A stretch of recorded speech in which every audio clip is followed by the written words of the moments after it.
Good evening all. So in today's video, we'll study the use of self-argument. Self-argument is nothing but it is an object itself. So we'll study what is the use of it. First, we are going to create a class here. For that purpose, class keyword is required. After that, the name of a class is suppose student. Here I'm going to use roll number variable. The value for this roll number is suppose 1. Now I'm going to define a method here. Methods are nothing but these are the functions.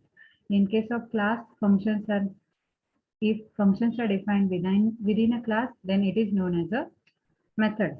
So here we are going to define one method, df. After that, the method name is suppose display. Okay. Here, in case of Python, whenever you are going to create a method for that purpose, the first argument is compulsory, which is a self. Self is nothing but what? It is a object itself. Okay. And for this self argument, we are not going to pass any value. Means at the time of calling this display method, we are not going to pass any value here. Okay. And self is instead of this self keyword, self word, we can use the another name also. Okay. Now we are going to display the value here. Print roll number. Roll number is given here in this variable roll number. To access it, you will require the object name. Object name is given by using this self argument dot the roll number. Variable name is roll number here.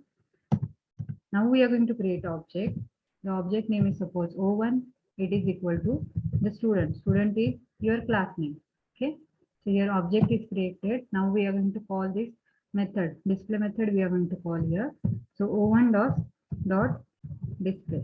Okay. Display method. Now we are going to run this program.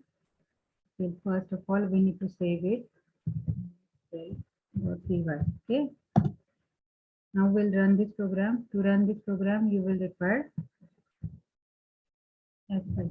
Okay. Roll number is equal to 1. We'll display this value. If I forgot to use it, then what will happen? We'll check it. Okay. Self keyword is not defined here, and we have created object and we have called this method by using this object name. Then it will give you error. It will give you the error that it takes 0 positional argument, but 1 was given. Means at the time of calling this method, we have passed the name of object. Name of object we have passed here, but it is not given here. Okay, so for this argument, we need one argument here, self argument. Okay, instead of self variable name, we can use another name also, like A also we can use it. Okay. It will give you the same output. Self is not always compulsory, but for the good programming practices, we have used self name here, self argument. Okay, we'll run this program. You will get the same output. Okay. Thank you. Thank you for watching this video.